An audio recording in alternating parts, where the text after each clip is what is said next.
Hello, welcome back to my channel and the fourth and final episode of my mammoth ranking of the 26 series of classic Doctor Who. So we've reached the 7 seasons that I think are the sort of gold standard of Doctor Who. These are the 7 seasons that I go back to all the time and that I think really represent the best of the series. Now, the first season I'm going to talk about in 7th place is season 2, which I think is the most underrated season of Doctor Who ever. And I can sum this up in 2 words: Dennis Spooner. Dennis Spooner's contribution to Doctor Who has never been fully appreciated, I think, and I was sort of sad that there wasn't more made of him on the recent Blu-ray collection release. Why is Dennis Spooner so important? The Doctor Who that we know and love today was mostly generated by Dennis Spooner. Now, not to take away from the brilliant achievement of season 1, which we'll talk about in a moment, under Verity Lambert and David Whittaker, but it was quite serious, right? It's quite a different programme. It's kind of like a prehistory of Doctor Who. The character of the Doctor and his relationship with the adventures he has comes in with Dennis Spooner, and it comes in at the end of season 1. If you look, the first 6 stories, I don't know if that was one production block or something, but they're of a piece. They're quite similar in tone. Bits of Keys of Marinus are a bit crazy, but it's reasonably serious. From the Sensorites and Reign of Terror onwards, the Doctor comes forward more. In the first 6 stories, he kind of hangs back, and Ian and Barbara take the story. But Hartnell starts to come forward. They seem to realise they've really got something with Hartnell. They push him forward, and the story where he really comes forward is the Reign of Terror, written by Dennis Spooner. Now he has that adventure with a little boy. He goes to town on his own. He starts dressing up and disguising himself. He has witty banter with the prison governor. So suddenly the Doctor is an agent in the series, and this continues throughout the 2nd season. And Hartnell is brilliant as the Doctor in season 2. He really comes into his own. Look at how he's holding together the Web Planet. Look at how he's enjoying the comedy. William Hartnell enjoys the comedy of the Romans and the Time Meddler. He's really quite fantastic. Look at how he controls the whole narrative of the rescue. And that story really shows all the elements of Hartnell, the way he faces off against the villain at the end, his authority, but also his fear, and then the sort of paternal, love that starts to develop for Vicky. All that. And then, when he says farewell to Susan, the levels in Hartnell's performance and the variety in that performance that Spooner's script editing gives him is such a great part of this season. And he's matched by the team around him. Ian and Barbara are fantastic companions. But in comes Vicky, who heretically I think is actually better than Susan, wonderfully played by Maureen O'Brien. She's got a good rapport with Hartnell's Doctor, and they're a terrific TARDIS team. There's so many good stories here. There's Dalek Invasion of Earth, which is the series' first sequel and the series' first great epic. The Rescue is a lovely little character drama. The Romans and the Crusade are brilliant history stories in different registers. One's comic, one's serious. And then the Time Meddler, one of my personal favourites. The first story to do that fantastic thing, again under Spooner's stewardship, of mixing up history and science fiction. My favourite genre in the whole series. So go back and watch season 2 again. It's a really cracking season. In 6th place is the monster season, as I knew it throughout my youth in the 80s. Season 5. Growing up as a Doctor Who fan in the 80s, season 5 was the untouchable classic golden age. Tomb of the Cybermen, the Ice Warriors, the Yeti. This was the great days of Doctor Who. And, I used to look at the Target novelisations with covers by Chris Achilleos. That Ice Warriors thing, it was such an iconic image, and the whole season 5 felt iconic, But it seems to have fallen a bit in favour, doesn't it? Because as Doctor Who fans got smarter and started doing things like media studies at university, they became a bit cleverer, and say, oh, well, season 5, Mike, it's based Under Siege, it's the same structure over and over again, it's so derivative and boring and formulaic. Is it? I think this whole base Under Siege thing has been a bit exaggerated, because if you look at the first 5 stories of that season, structurally they're telling the same kind of story. But in every other way, they're very different from each other. They feel very different. You don't sense that they're the same structure at all. So Tomb of the Cybermen feels like a great big bonking, rather silly B-movie with fantastic bits and really terrible bits at the same time. Abominable Snowmen, despite the cuddly Yeti, is actually quite a daunting, atmospheric, almost horror movie story, with no music. The Ice Warriors is like a very confident BBC super production, like other science fiction stuff like Out of the Unknown that they were doing at the time, with good actors like Peter Barkworth and Peter Sallis. Then you've got Enemy of the World, which is nuts. It's really a historical story, but set in the future, right? And it's got David Whittaker behind it. And it's all full of, plots and counterplots and intrigue, So it's quite a strange story, quite unusual in that season, but also in Doctor Who as a whole. And then you've got Web of Fear, which is an incredibly atmospheric, terrifying action-adventure horror movie, brilliantly directed by Douglas Camfield. So there are actually 5 different tones, 5 different approaches to Doctor Who. Ironically, the story where you start to feel it's getting formulaic is the story that's perhaps best thought of these days, which is Fury from the Deep. It's actually, I think, the weakest of that run. It's still a very good piece. I mean, in any other season, it'd be a masterpiece. In this season, it's actually the weakest of the 6. It's very repetitive, and it does feel like it's just copying the same things as before. Yet another base leader who's a bit crazy, yet another group of scientists under threat from outside, etc., etc.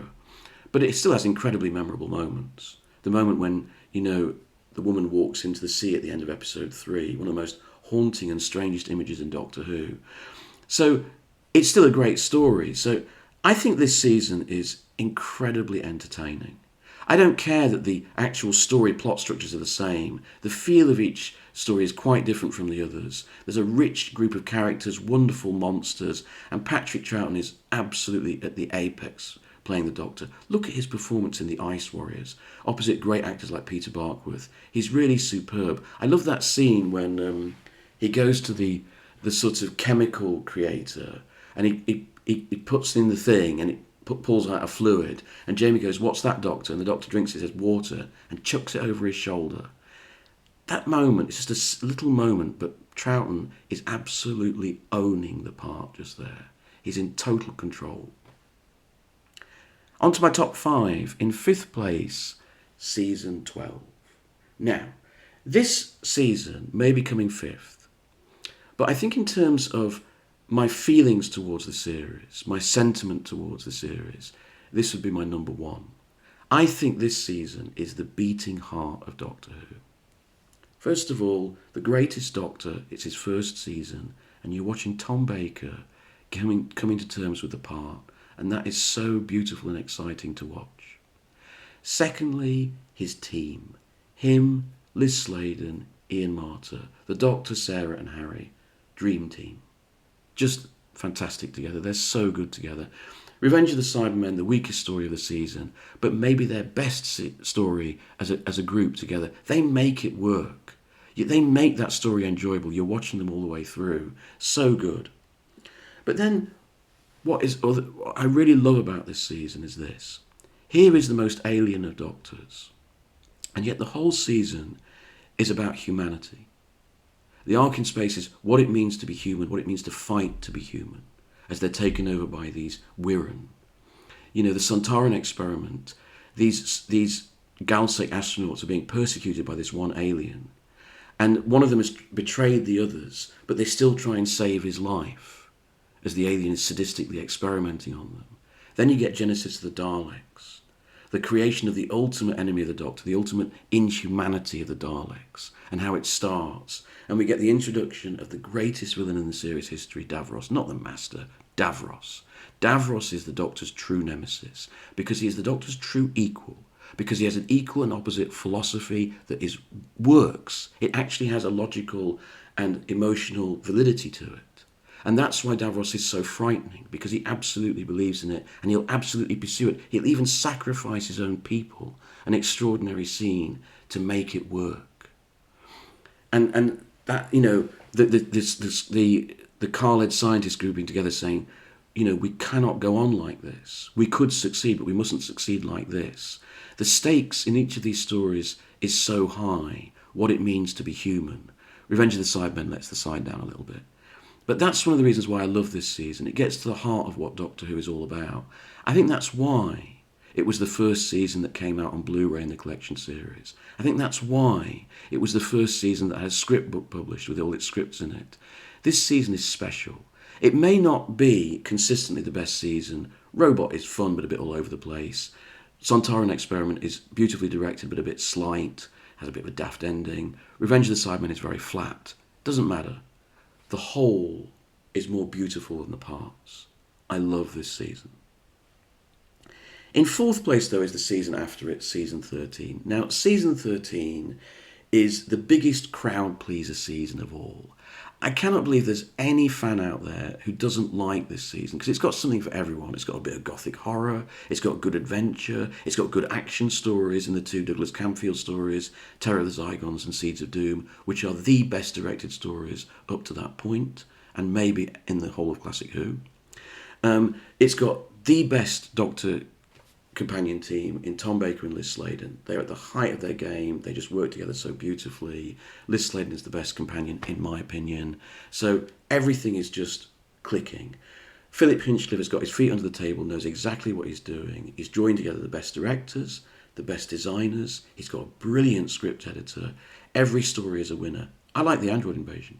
I love the Android Invasion. I'm a sucker for that kind of story, You know, you go to some English village that's been abandoned, and something weird is going on. I love that kind of thing. But I absolutely adore this season. It's very hard to criticise it.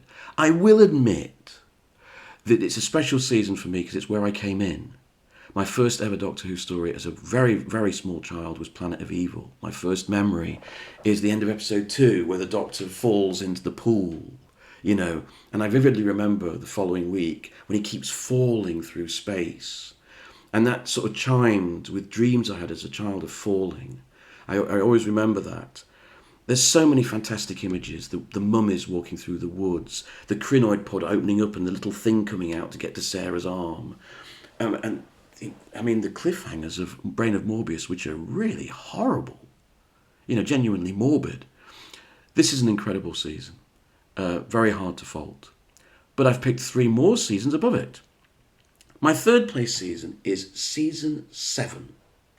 Now, season 7, which has just recently been transmitting on cable TV again in the UK, is an odd fish, right?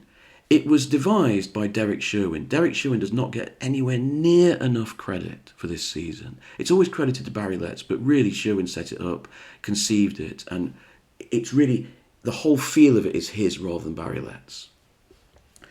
And I have a feeling with Derek Sherwin. I think he was a good producer, not a terribly likeable man, if we're honest. And I have a feeling that he didn't like Doctor Who. I think he thought it was a bit silly, a bit whimsical. So he brought it back down to Earth with a bang, set it on Earth, took the TARDIS away, took interstellar travel away, and had sort of, Quatermass-style stories. And usually I'd be opposed to that. I like Doctor Who.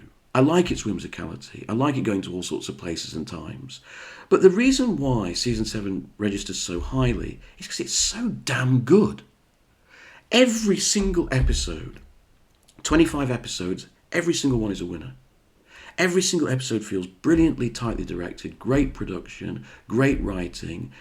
It looks filmic. It looks really great. That's partly because, Spearhead from Space had to be shot all on location, and my God, it looks wonderful on Blu-ray. But the whole series has that feel. The location work is outstanding.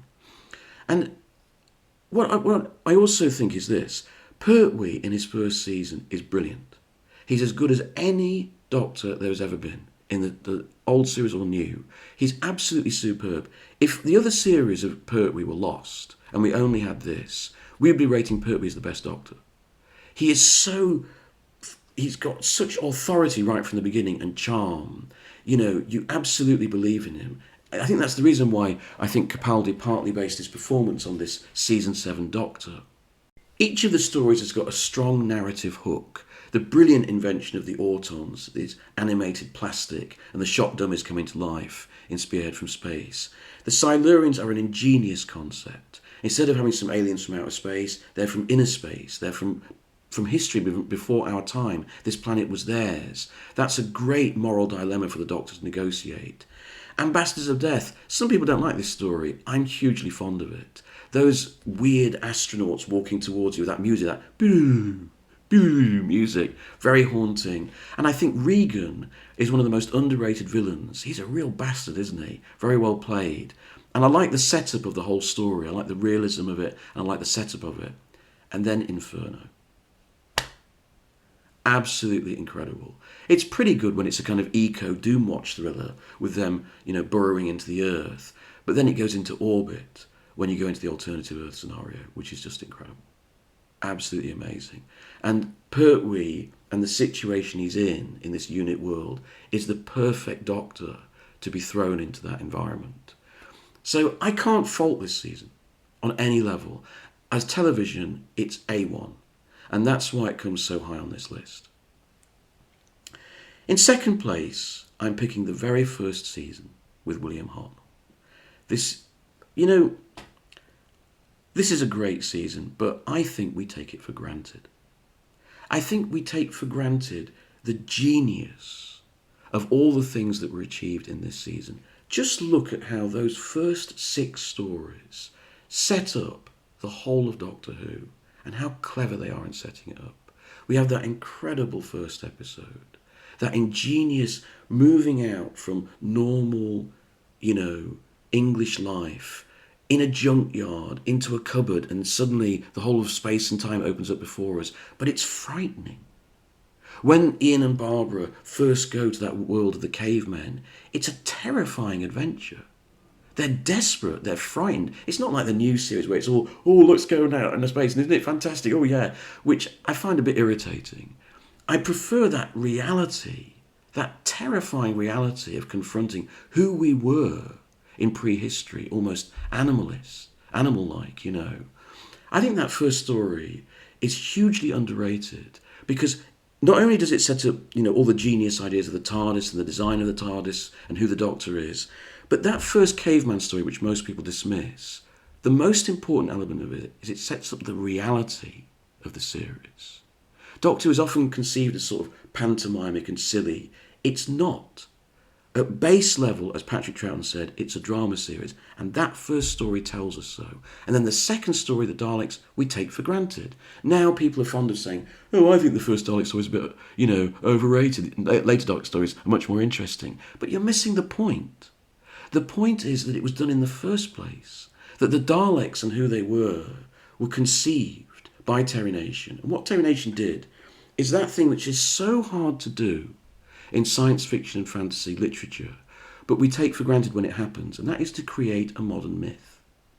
A modern myth that immediately goes into the lexicon, it immediately goes into everyday language and people understand, whether it's King Kong, whether it's Alien, whether it's the Terminator. We take this for granted, but it's very hard to do. And he was helped, of course, by the brilliant design of Raymond Cusick. Together they created a British cultural icon. We take that for granted now, but that original Dalek series is full of the genius of adventure fiction. We take for granted the third story, Edge of Destruction, which sets up the wonder of the TARDIS itself and builds the characters in that TARDIS. We take for granted the fourth story, Marco Polo, the real magic of Doctor Who, made in Lime Grove Studios, but representing this whole panorama of ancient China. And again, we don't appreciate that story for what it is. It's a travelogue, it's an adventure in history, but it's really a character study. It's really 7 episodes where, watching them on this journey, we get to know the TARDIS team, and they're paralleled by the other characters. So Ian is paralleled by Tegana, the Doctor is paralleled by Kubla Khan, Susan is paralleled by Ping Cho, and Barbara is paralleled by Marco Polo. It's a beautiful piece of character drama. Even Keys of Marinus, in its silly, rambunctious, anything could happen. You can have a screaming jungle, you can have warriors in the ice, you can have a courtroom drama. Even that helps set up Doctor Who. And then we finish off with the Aztecs, which is a brilliant historical drama, but it's also a brilliant piece of science fiction, where people from the future, our present, are transported back into the past and try to change it and find out the consequences of that. There you've got it. 6 stories, that is Doctor Who. And they did it right at the beginning. And you know what? I even like The Sensorites, and The Reign of Terror is one of the most underrated stories ever. What a season. They got so much right. The casting of the 4 regulars.